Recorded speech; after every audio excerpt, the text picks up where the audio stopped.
How many more fights would you say? I know you said maybe one, but come on. I don't know, 1, 2. Oh.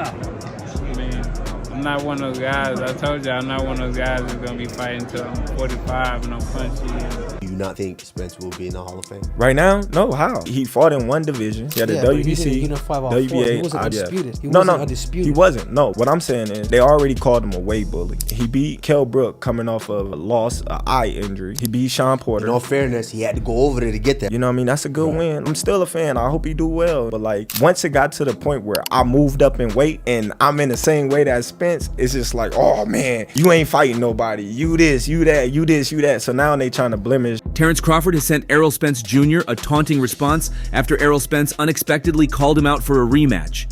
Crawford feels Errol Spence is a quick money scheme for him, as the result wouldn't be any different from how the first fight went. If at all, it would even be worse.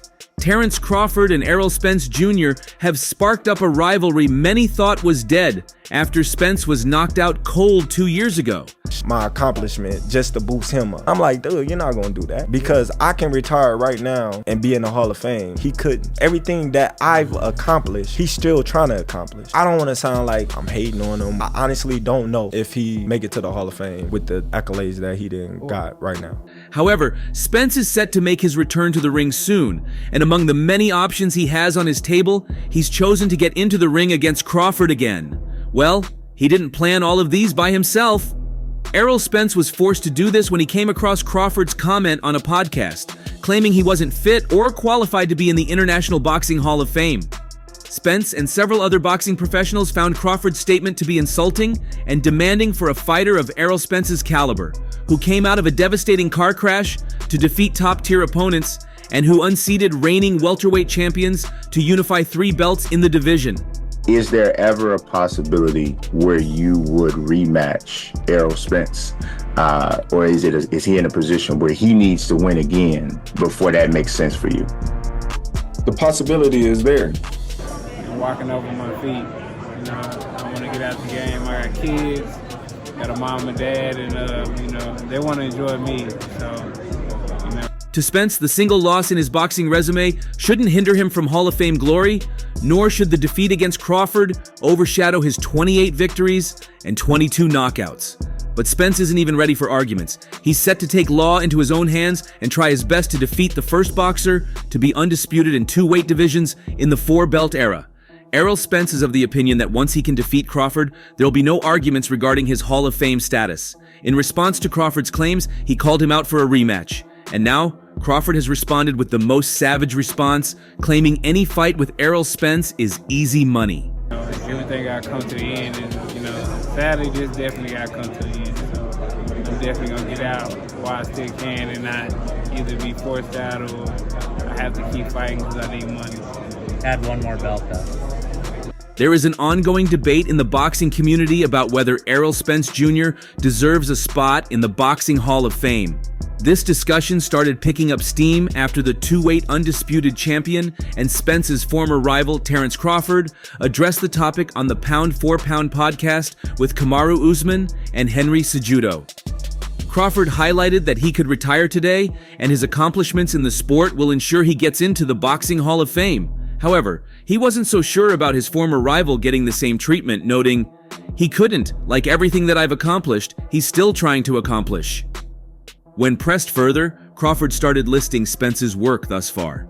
Showed a lot of poise, broke him down, and was able to stop him at the end. Everybody's wondering what's going on with you and Terence Crawford. This fight gonna happen?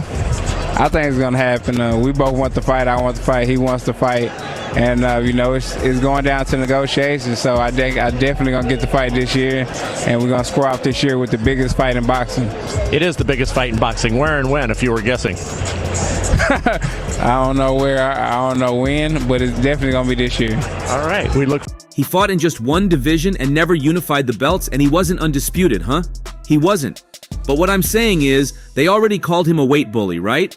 He beat Kell Brook coming off a loss and an eye injury, Crawford said, trying to justify his statements. Since the podcast aired, there's been a huge backlash from fans and experts alike. Now, former World Boxing Organization super featherweight champion Jamel Herring has joined the conversation, sharing his perspective on the matter. Herring suggested that he loves Crawford, but disagrees with his take. Errol Spence Jr. was a unified champion in one of boxing's most storied divisions. He began his long ex-post. Fandor, for his title, I'm fighting for a title, and there's a possibility. He win his fight, God willing. I win my fight, God willing. And there's a possibility right there. Herring highlighted that Spence defeated every world champion in the division to unify all the belts, noting none of the belts were vacant. Contradicting Crawford's statement, Herring added, Kell Brook, Sean Porter, and Yordenis Ugas were all reigning title holders when he beat them. The 39-year-old highlighted Spence's victories over Mikey Garcia and Danny Garcia, the latter being particularly impressive as it came after Spence's life-threatening car crash. He packed arenas, sold pay-per-views, and helped carry the welterweight division during his run. His impact and accomplishments stack up with many already in the Hoff, Herring noted. To conclude, the former world champion claimed that losing one fight to one of the best in the sport doesn't erase Spence's accomplishments. Errol Spence Jr. is absolutely Hall of Fame worthy.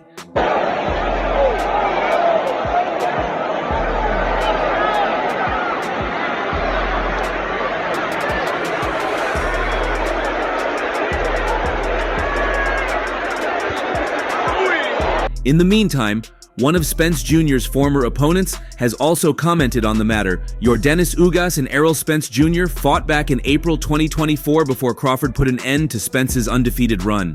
Spence had secured a 10th round technical knockout win over Ugas, which had left the Cuban fighter with an injured eye. Despite the loss, it appears Ugas doesn't hold any ill will against the truth, as he shared his perspective on Crawford's claims.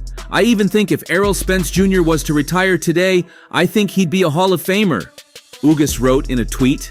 Much like Herring, the Cuban highlighted that Spence came back from his car crash and eye surgery to win titles. He noted, "He has an incredible story of overcoming it. He badly injured my eye, but that's boxing."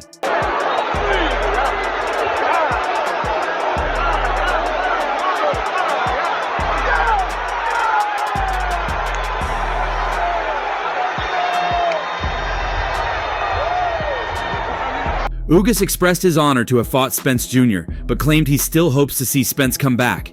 "Fighters are opponents, not enemies," he concluded.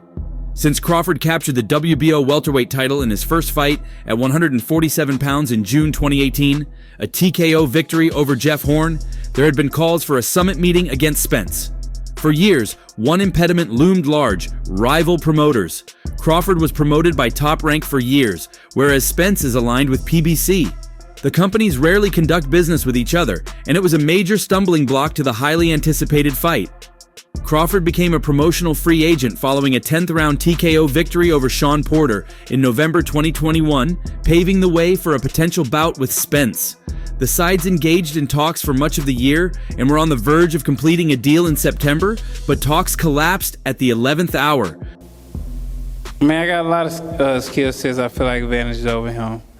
But at the end of the day, I feel like this fight is basically so even. You know, it's going to be more about just being more focused and, you know, not getting out of focus, especially in the later rounds, just making sure, staying on point all throughout the fight and making sure you don't lose focus, because that's how.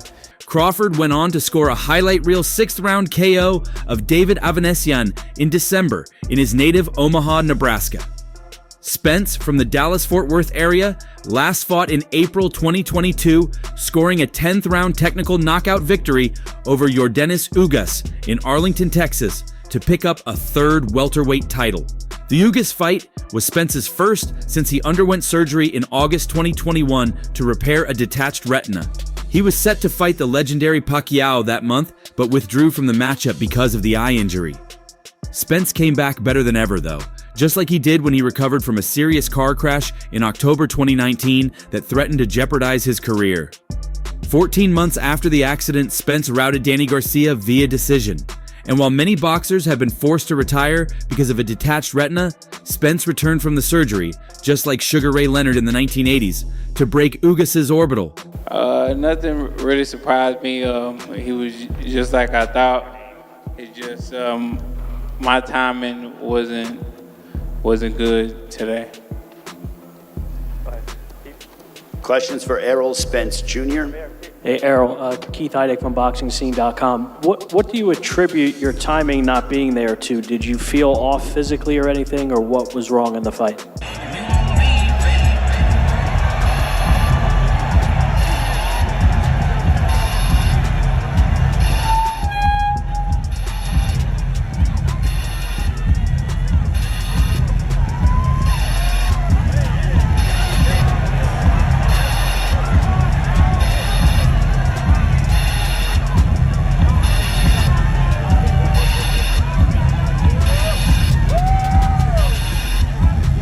The whole talk of Spence being a Hall of Famer was first sparked when Terence Crawford defeated Errol Spence Jr.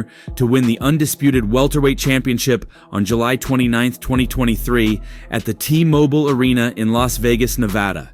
In front of a sold-out crowd of 19,990, Crawford dominated and won the fight by a 9th-round technical knockout and became the first undisputed welterweight champion since 2006 and the first male boxer in the 4-belt era to claim undisputed championship status in 2 weight divisions. The knockout victory marked Crawford's 11th consecutive finish, with 9 of them now coming in the 6th round or later.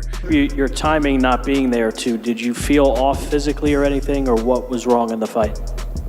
Yeah, felt a little off physically, but most times I get through it. So, I thought it was gonna be just like the other times, but I couldn't kick it up a notch. This, however, was the most impressive of them all, as Crawford put on a boxing masterclass to practically dominate the fight from the moment he dropped Spence in the 2nd round. That was an unfamiliar position for Spence, who had not previously been dropped once in his accomplished career. By the end of the fight, Errol Spence had gone down 3 separate times. A similar story as Devin the Dream Haney, who was dropped thrice en route to the very first loss of his career. Crawford finished the fight landing a stunning 60% of his power shots and 42% of his jabs. His 87 landed jabs were the most by a Spence opponent. I always tell everybody, I don't go in there looking for the knockout. I go looking for the win. But if he get out of line, he's going to be the next one down. I've been getting... The fight opened with Spence dictating terms and pressuring early, while Crawford cautiously and cleverly sat back, picking his moments to counter like he did late in the 1st round. While there were no major moments for either fighter, Spence overreached on one occasion, and Crawford was quick to counter with a strong left hand. It was just a glimpse of the kind of chess match that was expected in the early rounds, with Crawford known as more of an intentional slow starter, and Spence likelier to try to set the pace. Spence was able to do just that some more in the 2nd, with a combination of his movement, consistent jab, and relentless pressure causing problems. I'm about to take my belt off then. You gotta do what you gotta do. I'm gonna do it. Errol? You don't need more than the belt. I don't know what you talking about. I ain't one of your kids. I'm You gonna don't treat need you. more than the belt. I ain't one of your I'm kids. gonna treat you like one. Yeah, all right, we gonna see. All right, we definitely gonna see. And there they are, ladies and gentlemen. It's the main event of the evening. Brought to you by Premier Boxing Champions. 12 rounds of boxing with the undisputed welterweight championship of the world.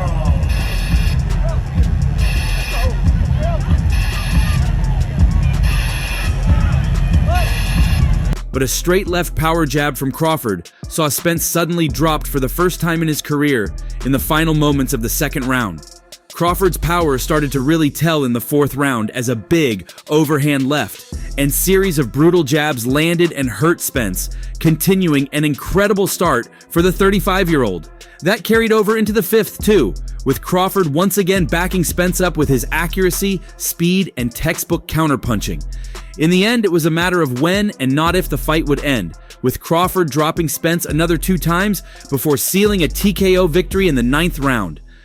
I got a feel for his power, probably like 1st, 2nd round. He's a strong dude, but everybody at this top level have some type of power. But I think because my time was out, he was catching me in between shots. I get to say I told y'all, because I've been asking for these fights for years, and y'all been saying, oh, he's too small, he's gonna get this, he's gonna get broken.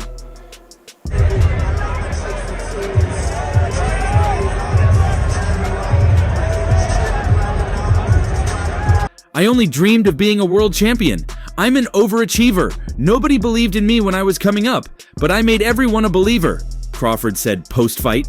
I want to thank Spence and his team, like I told him. Without him, none of this would be possible for me here tonight, he added. It means everything because of who I took the belts from. They tried to blackball me, they kept me out, they talked bad about me, they said I wasn't good enough. I couldn't beat these top welterweights. I just kept my head to the sky. I just kept praying to God that I could get the opportunity to show the world how great Terence Crawford is, and tonight I believe I showed how great I am. Went ahead and put it all on the line. Round of applause to both Terence Crawford and Errol Spence Jr. for providing us an unbelievable night of boxing here in Las Vegas.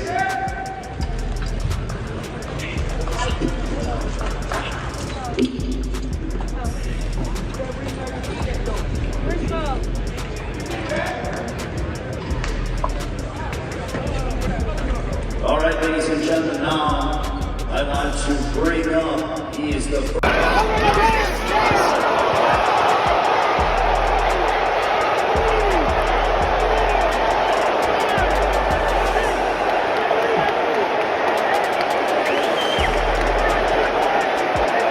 Crawford certainly showed how great his jab is, with Mike Tyson describing it as a battering ram that continued to connect and pressure Spence back throughout the fight. He's a tremendous talent. He's got a great jab, Crawford added of Spence, since Crawford captured the World Boxing Organization welterweight title in his first fight at 147 pounds in June 2018, a TKO victory over Jeff Horn. There had been calls for a summit meeting against Spence. For years, one impediment loomed large: rival promoters. Crawford was promoted by Top Rank for years, whereas Spence is aligned with PBC. The companies rarely conduct business with each other, and it was a major stumbling block to the highly anticipated fight. When you're one of the best pound-for-pound fighters in the world, you expect people to get the details of your career right, especially when you're sitting across from fellow combat sports champions. First male boxer to be undisputed champion in 2 divisions for the first time in the 4-belt era. There is an undisputed welterweight champion of the world. This man, 40 wins, no losses. He remains undefeated here tonight. The best pound-for-pound fighter in the world. Ladies and gentlemen, from Omaha, Nebraska, we present to you. But even UFC legend Kamaru Usman wasn't immune to a little fact-checking when he tried to recall a key moment from Terence Crawford's career, only to have Bud hilariously set the record straight. The slip-up, which took place on the Pound for Pound podcast with Usman and Henry Cejudo, had everyone in splits, including Crawford himself. In what started as a conversation surrounding the future of Crawford's career, Usman confidently tried to recall a fight, but ended up walking straight into a factual brick wall. "I saw you got the belt off the Jamaican dude, am I right?" Usman asked, trying to pinpoint the moment Crawford became champion. Crawford, visibly amused, let him go on. "I think that you were knocked down. Which fight was that? You fought Jeff Horn in Australia." That was all Crawford needed to hear. With a smirk, he shut it down immediately. You know, he just keep getting up.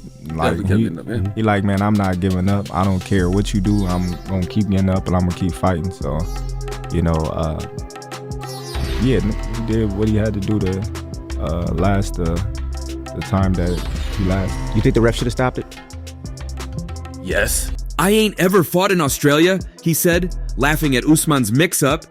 Usman, still determined to make sense of his memory, asked again, "Who did you fight in Australia?" Crawford doubled down. "Jeff Horn was in the MGM." At this point, Henry Cejudo, who was no stranger to smack talk, burst into laughter as Usman realized he'd fumbled a key fact. Kamaru Usman's claim that Crawford had been knocked down wasn't just wrong. It was the kind of mistake Crawford has had to correct more than once. The misconception stems from a 2019 fight against Egidijus Kavaliauskas. In that bout, Kavaliauskas landed a strong countershot that caused Crawford to momentarily lose his balance. While some fans insist it should have been counted as a knockdown, the referee ruled it a slip, meaning Crawford's record remains spotless. Did stop it. Right, yeah, but but you think he should have stopped it at that time? Because even when he stopped it, Errol was, put his hands up like, I'm still going. Do you think that was the time to stop the fight? Oh yeah, for sure. But I think that his corner should have stepped in the 7th round. I feel as if, they believed in Errol, but at the same time, they should have saved the fighter from himself. With an unblemished record and a reputation for making elite-level fighters look average, Crawford doesn't just win, he dominates. Some fighters have sketchy knockdowns waved off. Others have had their perfect records debated due to referee decisions or questionable stoppages. But Crawford? He's never had to explain away a moment where he was truly down. Think about it. Plenty of legends have hit the canvas at some point. Muhammad Ali, Manny Pacquiao, even Floyd Mayweather, despite being officially credited with only one knockdown, had a few shaky moments in his career. But Crawford? He remains untouched. That's not just skill. It's a testament to how complete of a fighter he is. His defense is elite, his footwork is masterful, and his ability to absorb shots without going down is borderline absurd. So when Usman tried to slide in a casual, "you've been knocked down" comment, Crawford wasn't just correcting him, he was reminding the world that his record speaks for itself. To save the fighter from himself. Because as fighters, we're going to keep fighting until there's no fight left. But at the point where, they see that there's no possible way for him to win. While some interviews get tense when fighters are questioned about their records, this one was nothing but laughs. Usman took his L with a smile, Crawford delivered his corrections effortlessly, and Cejudo got to enjoy the rare sight of someone else being the target of a roast session. That being said, many people seem to disagree with Terence Crawford's comments.